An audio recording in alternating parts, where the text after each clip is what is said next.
महाकुंभ में कोई भूखा नहीं सो रहा, हर रोज बन रहा है लाखों लोगों का खाना। महाकुंभ में लगा है दुनिया का सबसे बड़ा भंडारा, जिसकी कैपेसिटी जानकर आपको चक्कर आ जाएगा। नंबर 1, हर दिन लाखों लोगों का भोजन। महाकुंभ मेला सिर्फ आस्था और आध्यात्म का संगम नहीं, बल्कि ये दुनिया का सबसे बड़ा फ्री फूड डिस्ट्रीब्यूशन सेंटर बन चुका है। यहाँ रोजाना लाखों श्रद्धालुओं को भोजन कराया जा रहा है और ये संख्या हर दिन बढ़ती ही जा रही है। शोधकर्ताओं के अनुसार मेला क्षेत्र और प्रयागराज शहर में फैले इन भंडारों में रोज 10 से 15 लाख लोग भोजन कर रहे हैं। ये संख्या इसे दुनिया का सबसे बड़ा निःशुल्क भोजन स्थल बनाती है। मेला क्षेत्र के लगभग हर सेक्टर, हर मार्ग और हर कोने में भंडारे चल रहे हैं। इतना ही नहीं, शहर भर में भी कई संस्थाएं और श्रद्धालु अपने अपने स्तर पर भंडारे आयोजित कर रहे हैं। चाहे कोई स्थानीय निवासी हो या दूर दराज से आया कोई यात्री, हर किसी के लिए यहाँ भोजन की कोई कमी नहीं है। ये भंडारे 24 घंटे संचालित हो रहे हैं, जिससे कोई भी भूखा न रहे। श्रद्धालु इसे केवल भोजन नहीं बल्कि प्रसाद मानकर ग्रहण कर रहे हैं, जिससे उनकी आस्था और सेवा भाव और गहरा हो रहा है। नंबर 2, खाने का इंतजाम। इस भंडारे का सबसे दिलचस्प हिस्सा इसका अद्भुत भोजन प्रबंधन है। इतने बड़े स्तर पर भोजन बनाना किसी अजूबे से कम नहीं है। यहाँ रोजाना 20 लाख आलू की सब्जी बनाई जा रही है, जिसे श्रद्धालु प्रेम से ग्रहण कर रहे हैं।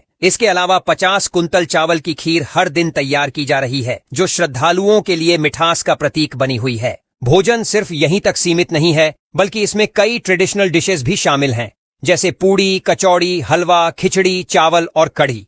श्रद्धालुओं को गर्मागर्म भोजन परोसा जाता है और कई जगहों पर इसे पैकेट में भी वितरित किया जाता है, ताकि लोग इसे अपने साथ ले जा सकें। इसका प्रबंधन बड़े स्केल पर किया जा रहा है। हजारों किलो दाल, चावल, आटा और अन्य सामग्री हर दिन उपयोग की जा रही है। भंडारों में काम करने वाले सेवादार दिन रात मेहनत कर रहे हैं, ताकि किसी को भूखा न रहना पड़े। नंबर 3, इस्कॉन अडानी समूह का योगदान। महाकुंभ में चल रहे इन भंडारों की व्यवस्था में केवल धार्मिक और सामाजिक संस्थाएं ही नहीं, बल्कि कई बड़े कारोबारी समूह भी अपना योगदान दे रहे हैं। अडानी ग्रुप और इस्कॉन ने मिलकर महाप्रसाद सेवा नाम का एक विशेष भंडारा शुरू किया है, जो 13 जनवरी से 26 फरवरी तक चलेगा। इस भंडारे में रोजाना करीब 1 लाख श्रद्धालु भोजन कर रहे हैं, जिससे ये मेला क्षेत्र के सबसे बड़े भंडारों में से एक बन गया है। इस्कॉन कैंप में ये सेवा दोपहर 3 बजे से रात 11 बजे तक चलती है और हर कैंप में 400 से 500 वॉलंटियर्स भोजन सेवा में लगे हुए हैं। ये वॉलंटियर्स पूरी श्रद्धा और समर्पण के साथ काम कर रहे हैं, ताकि हर कोई भरपेट भोजन कर सके। आयोजकों के अनुसार मेले के समापन तक ये भंडारा लगभग 50 लाख लोगों को निःशुल्क भोजन उपलब्ध कराएगा। इस भंडारे में सिर्फ आम श्रद्धालु ही नहीं, बल्कि कई विदेशी यात्री भी आकर प्रसाद ग्रहण कर रहे हैं।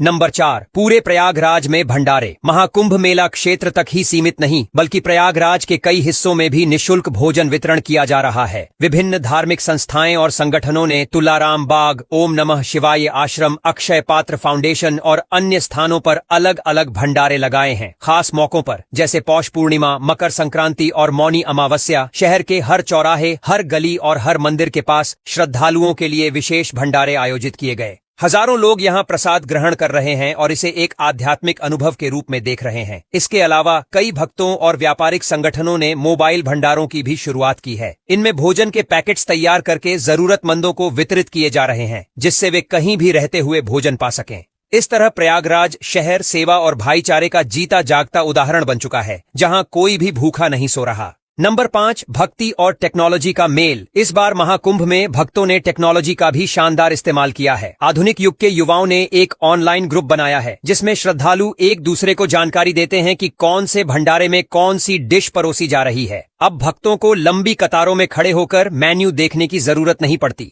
ऑनलाइन ग्रुप्स में अपडेट मिल जाता है कि कहाँ खीर, कहाँ पूड़ी कचौरियां और कहाँ देसी घी का हलवा मिल रहा है। इससे श्रद्धालुओं का समय बचता है और वे आसानी से अपने पसंदीदा भंडारे तक पहुंच सकते हैं। भक्तों का ये डिजिटल इनोवेशन दर्शाता है कि महाकुंभ सिर्फ आस्था का संगम नहीं, बल्कि टेक्नोलॉजी और आध्यात्मिकता का भी मेल है।